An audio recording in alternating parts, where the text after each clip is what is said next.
Namaste. Today's subject is Anachronism of Marxism. One of the greatest thinkers of 20th century, Karl Marx, remarked in his book German Ideology that the philosophers hitherto have only interpreted the world in various ways. The thing, however, is to change it. However, the fact is that most philosophers and prophets such as Buddha, Jesus and Muhammad not only interpreted but also changed the world for better or worse according to the followers and detractors of their faith. Paying tribute to Marx on his graveside, his lifelong comrade and collaborator Friedrich Engels said that just as Darwin discovered the laws of evolution in organic nature, so Marx has discovered the laws of evolution in human society. He reaffirms that these two great discoveries, the materialistic conception of history and the revelation of the secret of capitalistic production through surplus value, we owe to Marx. With these discoveries, socialism became science. Socialism Utopian Scientific Book. Marx Discoveries and Das Kapital. It is better to understand Marx from his writings rather than depending on others' interpretations of his works. Therefore, I have extensively quoted from his seminary work Das Kapital and other works to present his views in his own words. Marx explains the value of commodities through the labor theory of value as what economists call value of labor is in fact value of labor power as it exists in the personality of laborer, which is as different from its function. Labor as a machine is from the work it performs. Das Kapital. He defines labor power as by labor power or capacity for labor is to be understood as the aggregate of those mental and physical capacities existing in human beings which he exercises whenever he produces a use value of any discretion, Das Kapital. Hence, he declares capitalist production is not merely the production of commodities, it is essentially the production of surplus value. The laborer produces not for himself but for capital.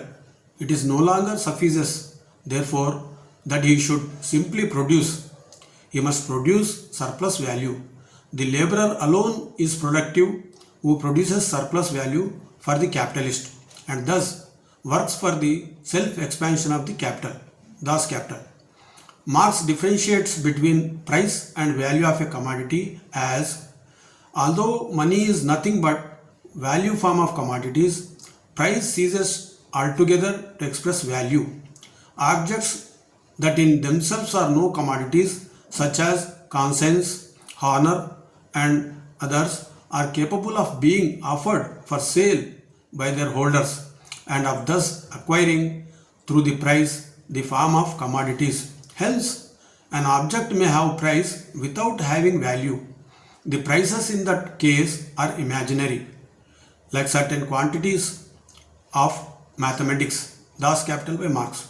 Marx further clarifies that but the value of a commodity is determined not only by the quantity of labor which the laborer directly bestows upon the commodity, but also by the labor containing in the means of production. For instance, the value of a pair of boots depends not only on cobbler's labor, but also on the value of the leather, wax, threads, etc. Das Kapital.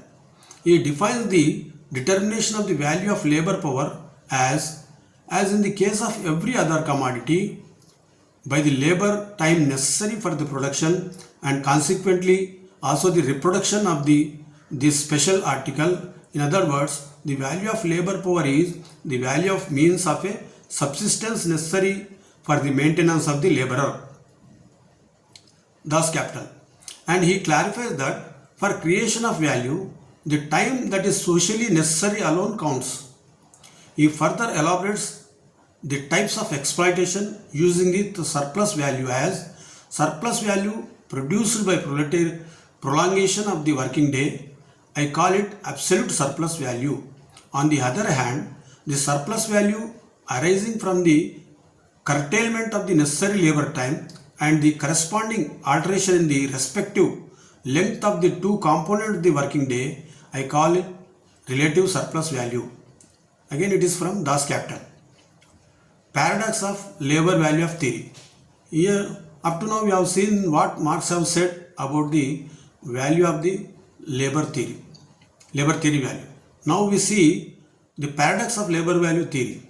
The value of theory was borrowed by Marx from the classical economists Adam Smith and David Ricardo, which was further developed mathematically by incorporating surplus value theory. But Marx could not explain what the socially necessary labor is for the works of Michelangelo, Picasso, Valmiki, Vyasa, Shakespeare, Einstein, Stephen Hawking, Mozart, Michael Jackson, Steven Spielberg, Steve Jobs and Elon Musk, etc. Can it be described only by price and not having any value? The value of works of art and literature, works of creativity cannot be explained by the labor theory of Marx. Can scientific innovations and technological developments be reduced to an embodiment of dead labor and their value to socially necessary time? This view reeks of crude mechanical interpretation. We know that many scientific and technological innovations are unintentional and initially have no economic benefits but later turn out to be worldwide successes, as in the cases of the internet and the computer innovations. What is socially necessary labor? A genius and a moron do not take the same time to complete a work. Both of them may have studied the same degree and spent the same number of academic years, but their skills may be different. Further, a genius may invent new technology with the same educational qualifications. A moron may find it difficult to do a technical job in a whole day. How can we average arbitrarily their labor time into socially necessary labor? Can the value of commodity be measured in the average time spent on it alone? The surplus value theory of labor, which is based on socially necessary labor time, miserably fails because of exponential growth in science and technology, as proved by Moore's law. Intel co-founder Gordon Moore predicted in 1965 itself that the speed of the computational power of microchips would double every 2 years. It has been proved correct not only for technology in microprocessing chips but also in every computer component like integrated circuits, networking systems, software applications and computer sensors of digitalization. As a result, noted economist Thomas L. Friedman gives an example of exponential growth of science and technology in his book Thank You for Being Late. As if you look at the Intel's first generation microchip from 1971 and largest chip of Intel, you will see that Intel's latest chip offers 3500 times more performance, is 90,000 times more energy efficient, it is about 60,000 times lower in cost. He gave another example of exponential growth of science and technology as it cost nearly $10 crore in 2001 to sequence just one person's genome, but the personal genetics program can get one's genome sequence for just $1,000. Where does the obsolete socially necessary labor time fit in this scenario? Tom Goodwin, a media corporation executive, observed Uber, the world's largest taxi company, owns no vehicles. Facebook, the world's most popular media owner, creates no content. Alibaba, the most valuable retailer, has no inventory. And Airbnb, the world's largest accommodation provider, owns no real estate. This is a knowledge-based economy and not a labor-based economy. Marx considers that the value of a commodity consists entirely of labor. ignoring all other things like land, etc. Marx considers that land has no value as there is no labor involved in it to save his labor theory of value. This erroneous conclusion is the result of his notion that an object may have a price without having value. Capitalistic mode of production. Marx considers that the productivity of labor increased by an alteration in the labor process of such a kind as to shorten the labor time socially necessary for the production of commodity, thus capital. Hence, Marx concludes that to maximize surplus value, that is profits in capitalism, the conditions of production, that is his mode of production and the labor process itself must be revolutionized. But modern technological innovations such as artificial intelligence (AI) have made labor participation redundant in most of the computer-based industries. Explaining the general law of capitalist accumulation, he points out that accumulation of capital is, therefore, an increase of the proletariat. Hence, he calls the proletariat the vanguard of the revolution in capitalist society. Based on this assumption, he postulates class struggle as the history of all hitherto existing society is the history of class struggle, manifesto of the Communist Party. But we know that the population of developed capitalist nations is decreasing constantly in proportion to the increase in the industrial and capitalist mode of production.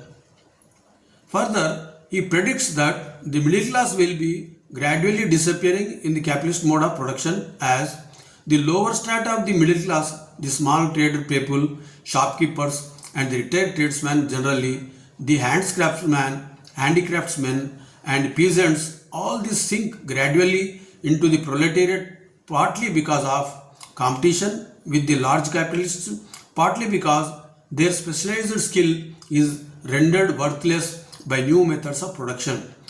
Manifesto of the Communist Party.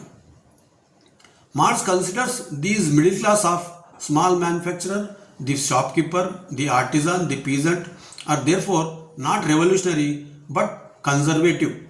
Nay, more, they are reactionary, for they try to roll back the wheels of history.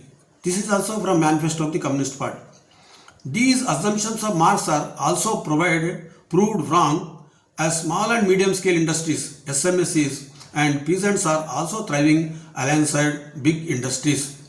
Marxist disdain for the middle class can be seen as Engel remarks in his letter to Otto von Bonnick as, I also include school teachers. We can get along perfectly well without these other intellectuals. The present influx of the literati and students into the party, for example, may be quite damaging if these gentlemen are not properly kept in check. We can say that the communist leaders always use the same disdain to keep off any form of slightest dissent from the official line on the pretext of petit bourgeois intellectuals. Marx predicts that the proletarian revolution comes through the violent overthrow of the bourgeois. Again, it is from Manifesto of the Communist Party. This concept is proved wrong in the present world setup as communist parties came to power through democratic peaceful means such as universal adult suffrage in some countries. Marx emphasizes that the theory of communists may be summed up in the single sentence: abolition of private property, converted into common property, into the property of all members of the society. Communist Party Manifesto. It should be emphasized that nowhere in the world has any communist government in any country neither abolished private property nor converted it into the common property. Marx predicted that the nationalism would gradually lose its relevance due to capitalism, as he mentions in the Manifesto of the Communist Party that capitalism has stripped proletariat of every trace of national character. The working men have no country. We cannot take from them what they have not got. Hence, the Communist Manifesto urges working classes of all countries to unite. You have nothing to lose except your chains. Marx's prediction of the decline of nationalism proved wrong as many national liberation movements erupted in in colonial countries, and they liberated themselves from the yoke of colonialism and attained independence by awakening nationalist sentiments. And the so-called communist countries increasingly turned rabid nationalists and called each other either expansionist or hegemonic. Socialism and dictatorship of the proletariat. Marx stressed the importance of the dictatorship of the proletariat and the abolition of classes essential for socialism. He explains this in his book Class Struggle in France as socialism is the declaration of the permanence of the revolution, the class dictatorship of the proletariat as the necessary transit point to the abolition of the class distinctions generally. Engels considers the so-called socialist society not anything immutable like all other social formation. It should be conceived in a state of constant flux and change. He reaffirms its crucial difference from the present order consists naturally in production organized based on common ownership by the nation of all means of production. Engels to Otto von Benck. He emphasized that Marx had made two important discoveries which have inscribed in his name in the annals of science. The first is that the historical leadership has passed on to the proletariat, a class which owing to its whole position in society can only free itself by abolishing altogether all class rule, all servitude and all exploitation. Karl Marx by Friedrich Engels. It is proved beyond doubt that the proletariat class lost its vanguard role and the abolition of all classes is an utopia. The idea of common ownership by the nation of all the means of production for all practical reasons is thrown into the dustbin of history. Abolition of private property and division of labor. Marx brought importance to the economics aspect of history by saying the history of humanity must always be studied and treated about the history of industry and exchange. German ideology. He explains the socialistic mode of production in his book German Ideology as, for as long as division of labor comes into being, each man has a particular sphere of activity which is forced upon him and from which he cannot escape. He is a hunter, a fisherman, a shepherd, or a critical critic, and must remain so if he does not want to lose his means of livelihood. Whereas in the communist society, where everybody has an exclusive sphere of activity, but each can become accomplished in any branch he wishes.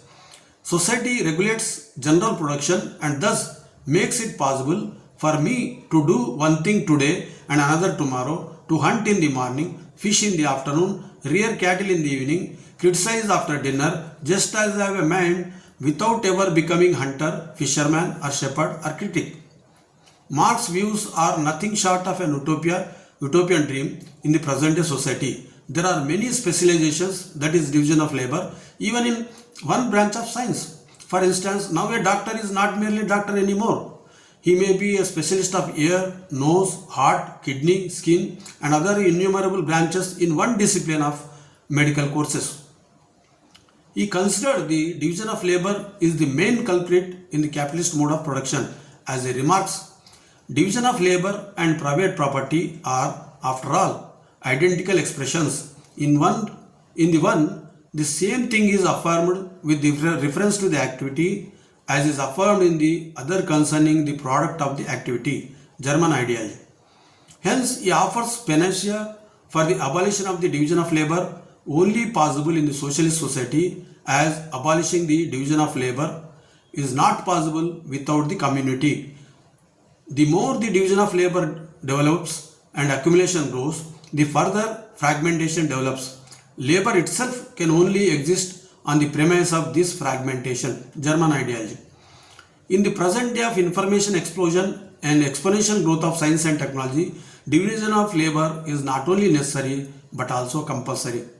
Marx himself stated categorically in a letter to J. Weidenmayer that what I did was to prove, one, that the existence of classes is only bound up with the emphasizing historical phase of its development of production.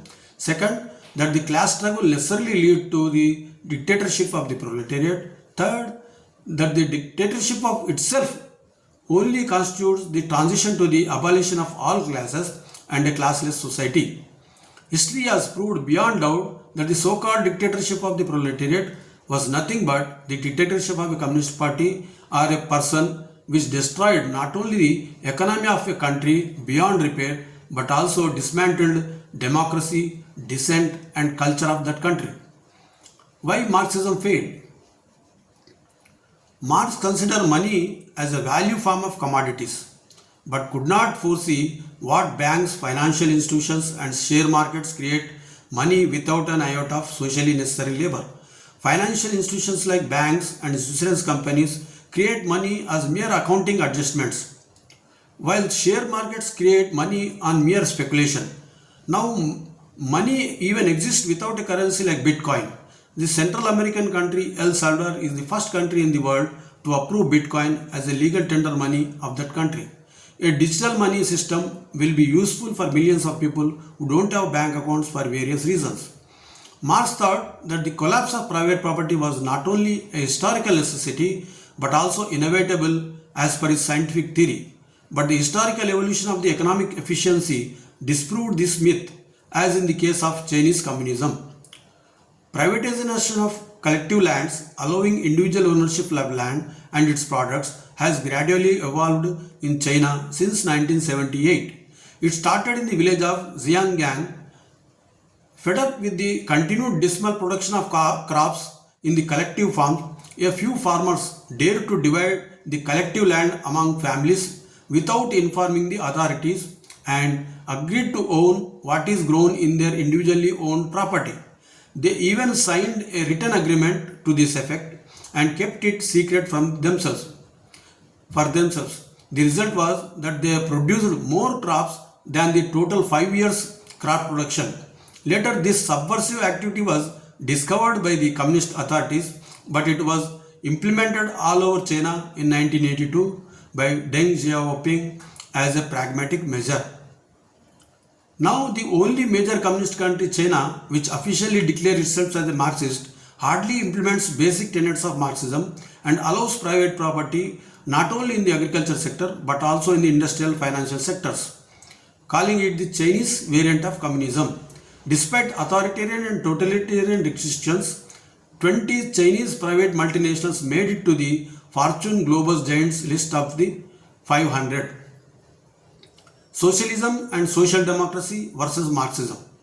Marx and Engels detested socialists and social democrats as petty bourgeois. It was Marx, Engels and later communist leaders like Lenin, Stalin and Mao etc. who always thought that socialists and social democrats are utopian, revisionist, apologetic and petty bourgeois. They think that Marxist assumptions are immutable and Marxist prophecies are much like revelations of prophets, albeit with scientific garb.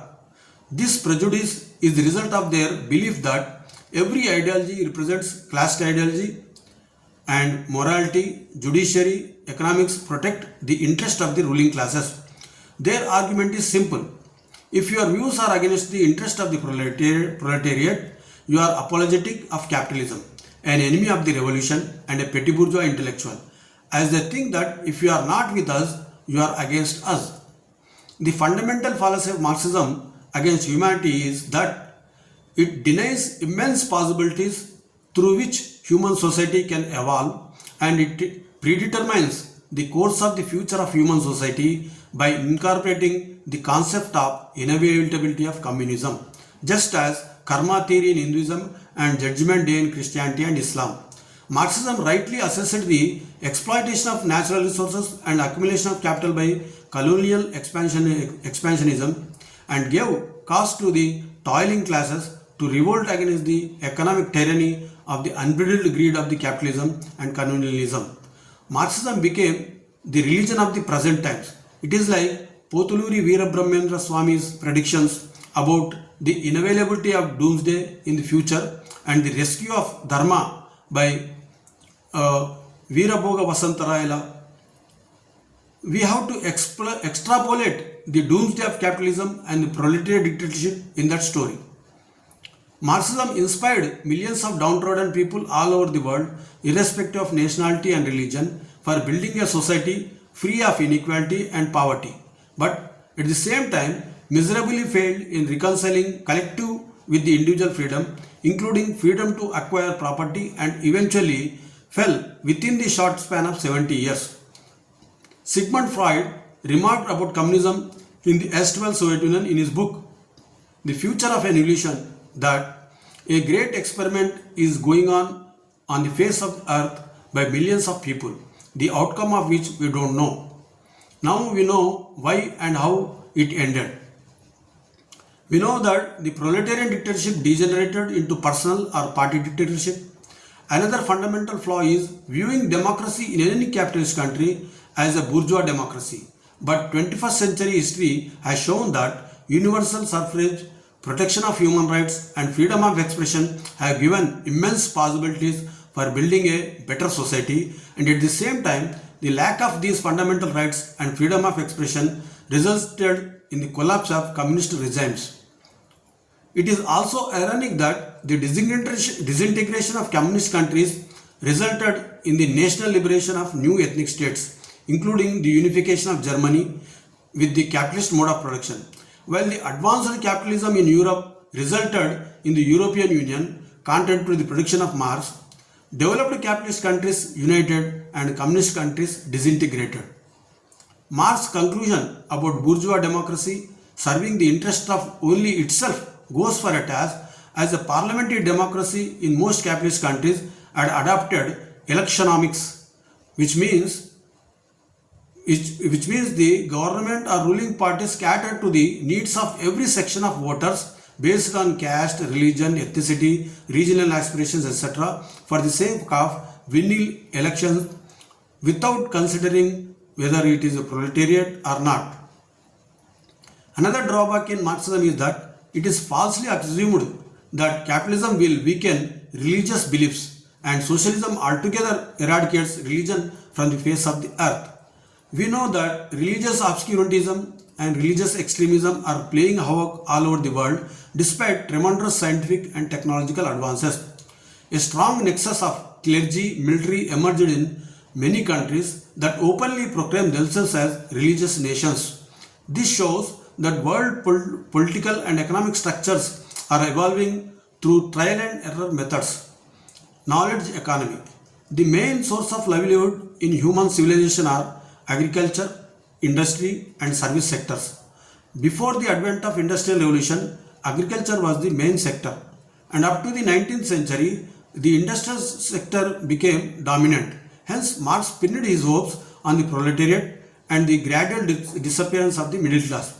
But in the 21st century, the service sector is reigning supreme. In the USA, in 2010, only 2% of the population worked in agriculture, 20% in industry, and 78% worked in service sector as teachers, doctors, various computer experts, etc.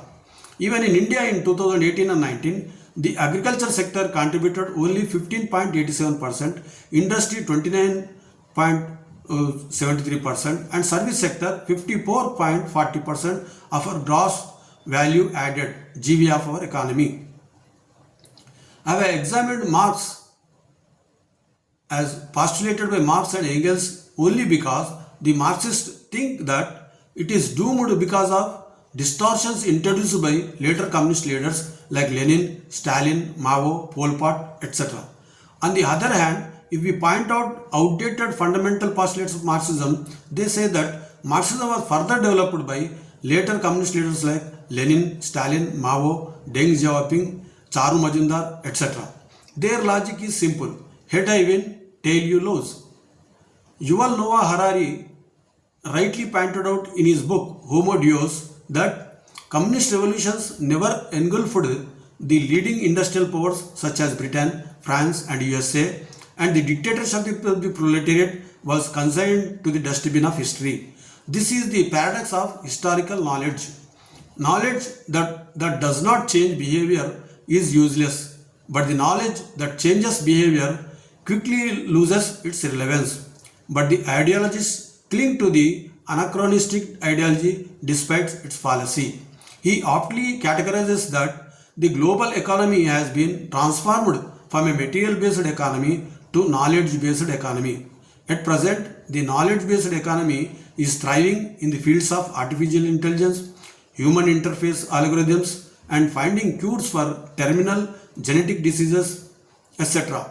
The ability of present-day science and technology can be seen in successfully developing several vaccines for the COVID-19 virus within a short span of 1 year and in the fighting pandemics effectively.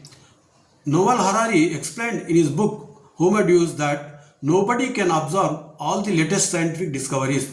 Nobody can predict how the global economy will look in 10 years. And nobody has a clue where we are heading in such a rush. Since no one can understand the system anymore, no one can stop it. Secondly, if we do not succeed in hitting the brakes, our economy will collapse along with our society. The modern economy needs constant and indefinite growth to survive. That is why capitalism encourages us to seek immortality, happiness, and divinity.